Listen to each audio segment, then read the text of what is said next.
नमस्कार दोस्तों, मैं अंकुर उपाध्याय स्वागत करता हूं आप सभी का आपके अपने YouTube channel share market analysis में। बाजार तो भाग गया, हम शेयर बाजार में पैसा लगा ही नहीं पाए, या फिर हम तो अभी अभी आए हैं, तो कहां लगाना चाहिए? जिस शेयर को देख रहे हैं वही हाई पे खड़ा है। क्या इस हाई पे पैसा लगा देना एक समझदारी भरा काम है, या फिर मेरा पैसा गलत जगह निवेश हो रहा है?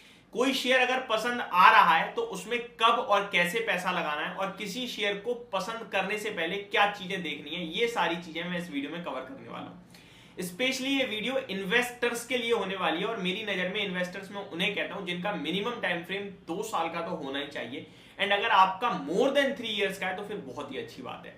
और अगर आप धीरे धीरे धीरे करके केवल निवेश करना चाहते हो 3 साल 5 साल 10 साल के लिए, तो फिर तो आपके लिए कोई भी A to Z शेयर है वो कहीं ना कहीं पैसा बना के दे सकता है, अगर आपने पोर्टफोलियो अच्छे से बनाई है तो। अब एक एक करके सारी चीजें कवर करते हैं। सबसे पहले एक छोटा और सबसे बड़ा टॉपिक यही है कि हम शेयर को खरीदने से पहले क्या चीजें हैं जो देखें। तो सबसे पहले आपको कंपनी के 3 बड़े पैरामीटर्स पे चेक करना है कंपनी को। पहला, कंपनी की क्वार्टर ऑन क्वार्टर बेसिस पे पिछले 8 महीने, देखिए जितना लंबा चेक करोगे उतना बड़ा आपको डेटा मिलेगा। अब मान के चलो कोई मेरे बारे में रिसर्च करे तो वो एक दिन का देखेगा तो मेरे बारे में बहुत कम समझ पाएगा। 10 दिन, 1 साल, 5 साल, जितना ज्यादा देखेगा उतना ज्यादा समझ में आएगा। आप किसी क्रिकेट मैच, कोई मैच देख रहे हो और एक टीम जीत गई, अब उस टीम को आपने सिंगल डे की परफॉर्मेंस देखा, आपको यार ये तो बेस्ट है, लेकिन वहीं आप उसका इतिहास उठा के देखो तो आपको वो हकीकत पता चल जाएगी कितनी बेस्ट है और कितना पानी में है। ठीक है, ये सिंपल फॉर्मूला होता है। तो आप कंपनी के प्रॉफिट को देखो कि कंपनी लंबे क्वार्टर ऑन क्वार्टर कैसे कर रही है, फिर आप देखो पिछले 5-7 साल में कंपनी की बैलेंस शीट कैसे बनती हुई आई है, बस प्रॉफिट चेक कर लिया। दूसरी चीज आपको चेक करनी है कंपनी का PE, price to earning ratio. Company का प्राइस टू अर्निंग, कंपनी की जो ग्रोथ हो रही है उसके हिसाब से ही चल रहा है ना, कहीं ऐसा तो नहीं है ग्रोथ 10% हो रही थी तब 25 के पीई पे था, आज ग्रोथ 10% ही हो रही है लेकिन स्टॉक 50 के पीई पे आ गया, तो फिर तो ये महंगा हो गया है। ठीक है, तीसरा आपको पैरामीटर जो लगाना है वो लगाना है, सिंपल सी सिंपल बात है, या तो बुक वैल्यू देख लो कि कंपनी कितनी बुक वैल्यू पे ट्रेड कर रहा है, या अर्निंग पर शेयर देख लो कि अर्निंग पर शेयर कंटिन्यू उस रफ्तार से ग्रो तो कर रहा है ना। अर्निंग पर शेयर में अगर ऊपर नीचे हो रहा है ना तो फिर दिक्कत है। अब दूसरी कहानी आती है कि क्या इस बढ़ते बाजार में मैं पैसा लगा दूं या फिर ना लगाऊं। तो देखिए, शेयर बाजार ऐसा है जितनी जल्दी शुरू करोगे उतना अच्छा है। मैं और आप या फिर कोई भी तीसरा पर्सन, किसी को नहीं पता ये मार्केट कल कहां जाएगा और परसों कहां जाएगा। हम सब केवल कहीं ना कहीं प्रिडिक्शन करते हैं, एक सिंपल सी भाषा में बोल तो, बट वो प्रिडिक्शन होती हमेशा शॉर्ट से शॉर्ट टर्म की है। मैं आज आपके साथ बोलूंगा कल निफ्टी ऊपर जा सकता है, नीचे आ सकता है, कल आपसे बोलूंगा कि अभी 1 घंटे में हो सकता है, लेकिन मैं आपसे ये नहीं कहूंगा कि 5 साल में क्या हो रहा है, 10 साल में क्या हो रहा है। अगर मेरे से कोई पूछता भी है भाई अगले 5 साल या 10 साल में, तो मैं यही बोलूंगा बाजार यहां चला जाएगा, वहां चला जाएगा, कभी ये नहीं बोलूंगा गिरेगा। ठीक है जी, आप मेरे को छोड़ो कितने भी बड़े एनालिस्ट को उठा के देख लो, वो लॉन्ग टर्म में यही कहेगा मार्केट वहां देख रहा हूं मैं, निफ्टी 1 लाख जाएगा या सेंसेक्स 5 लाख हो जाएगा, यही सारी बातें होती हैं। तो लॉन्ग टर्म में बाजार में जब सब बुलिश हैं तो फिर मेरे को अभी लगाने में डर क्यों, मैं तो लॉन्ग टर्म के लिए सोच रहा हूं। प्रॉब्लम तब आती है जब आप सोच लॉन्ग टर्म के लिए लेते हो लेकिन खरीदते समय ही आपको शेयर का भाव देखना है और अगले दिन फिर देखना है, फिर गिरने पर परेशान होना है। ये सारी चीजें आपको परेशानी देती हैं। अब आता है अगला टॉपिक कि मैं पैसा कहां लगाऊं। तो सबसे पहले आपने रिसर्च करी 3 सिंपल पैरामीटर्स पे, उसके बाद आपने शेयर चुन लिया।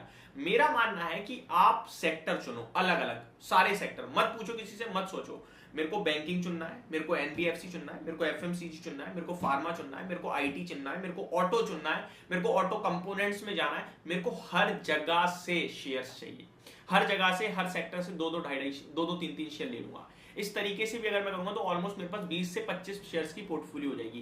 क्या ये ज्यादा शेयर्स हो जाएंगे पोर्टफोलियो के हिसाब से? जी बिल्कुल नहीं हो रहे। मेरा ये मानना है कि आपको अपनी टोटल कैपिटल का लगभग 5 से 7% एक शेयर में लगाना है, जिससे अगर आपकी प्रिडिक्शन गलत निकल जाए कंपनी को लेकर, कंपनी खत्म भी हो जाए, तो आपकी पूरी पोर्टफोलियो केवल 5-7% जाए। शॉर्ट टर्म में ये पोर्टफोलियो कुछ नहीं दिखाएगी आपको, ऐसा लगेगा एक चलता है एक गिर जाता है, लेकिन लॉन्ग टर्म में यही पोर्टफोलियो बहुत ही ज्यादा सेफ रिटर्न्स और बढ़िया रिटर्न्स देगी। अब क्योंकि यहां से कुछ मल्टीबैगर बनेंगे और कुछ खत्म भी होंगे तो कुछ नहीं बिगाड़ पाएंगे, क्योंकि जो बिगाड़ रहा है वो केवल 5-7% बिगाड़ेगा आपकी पोर्टफोलियो, लेकिन जो बना रहा है वो 5-10 गुना कर देगा आपका, ये समझिए। अब हमने सेक्टर तो बता दिए, उसमें से कौन सा शेयर लेना है, जो लीडर है, जो सबसे बड़ा लीडर है उसको उठाना है, सिंपल। आप मेरे से पूछो बैंकिंग में लीडर कौन है, तो मैं क्या, आप मुझसे पहले आंसर दे दोगे एचडीएफसी बैंक है या एसबीआई बैंक है, आ गया सिंपल सा जवाब। आप मेरे से पूछो ऑटो में लीडर कौन है, तो आप मेरे को या तो M&M बोल दोगे या मारुति बोल दोगे, या हो सकता है इस समय ईवी को टाटा मोटर्स लीड कर रहा है तो वो भी बोल सकते हो आप। कंपटीशन टफ है। मैं आपसे पूछूं टू व्हीलर्स में लीडर कौन है, तो आप मेरे को डायरेक्टली बोलोगे भैया 350 सीसी का देखोगे इंजन तो फिर आइशर मोटर आ जाएगा, एंड आप नॉर्मल बाइक्स देखोगे तो हीरो मोटोकॉप आ जाएगा। बट इस समय टीवीएस भी काफी अच्छा कर रहा है तो वो भी आ सकता है। बजाज ऑटो 3 व्हीलर, 2 व्हीलर और आपका इलेक्ट्रिक व्हीकल सब में ही आ जाएगा। तो आपके पास सब कुछ क्लियर है, ऐसा कुछ नहीं किसी से जानने की जरूरत है। तो ये सारी इंपॉर्टेंट चीजें हैं जो आपको देखते समय, खरीदते समय अपने आप को क्लियर करनी है। बस एक चीज जो इंसान क्लियर नहीं करता है और जिसकी वजह से लॉस होता है वो ये, आपने बाजार में पैसा लगाया, आपने अभी लगा के अभी शेयर का प्राइस चेक कर रहे हो। मैंने 1 लाख लगाया, 1,00,000 रुपए हो गया, 1,00,000 का 99,500 हो गया तो मैं परेशान हो रहा हूँ। मेरे को पैसा लगाना है लंबे समय के लिए, तो फिर मेरे को प्राइस नहीं देखना। मैंने अभी लगाया, अगले महीने में थोड़ा और लगा दूंगा, अगले महीने में थोड़ा और लगा दूंगा, बस ये आपका व्यू होना चाहिए। और व्यू ये 3 से 5 साल करो, डेफिनेटली बढ़िया पैसा बनेगा शेयर बाजार में, ऐसा मुझे लगता है। मार्केट की बात की जाए तो लॉन्ग टर्म में पीछे तो रिटर्न्स देता आया है और आगे भी ऐसी उम्मीद है कि रिटर्न्स देता रहेगा। बाकी सब कुछ रिस्क तो है ही है, आपको भी पता है, मुझे भी पता है। होप आपको इस वीडियो से सब कुछ क्लियरली समझ में आ गया होगा, कहाँ पैसा लगाना है, कितना पैसा लगाना है, कैसे मार्केट को समझना है और कैसे आपको बाजार में व्यू रखना है। बस होप आप, और अगर आप मेरे से पूछो कि भाई कहाँ पैसा लगा सकते हैं तो मैं कुछ स्टॉक्स बोलूंगा, Reliance, HDFC bank, SBI bank, M&M, Tata Motors, ये निफ्टी की कुछ क्वालिटी कंपनियां हैं, अल्ट्राटेक सीमेंट, एशियन पेंट, ये निफ्टी की टॉप ब्लू चिप कंपनीज हैं। FMCG से ब्रिटानिया, हिंदुस्तान यूनिलीवर, ये निफ्टी की टॉप कंपनियां हैं। इनमें डेफिनेटली आपका पैसा ग्रो करेगा ही करेगा, ऐसा मेरे को लगता है, क्योंकि ये कंपनियां ग्रो करेंगी। बाकी सब कुछ रिस्क होता ही होता है, वो फिर से एक बार डिस्क्लेमर आ गया। तो thank you so much for watching this video, have a great day guys.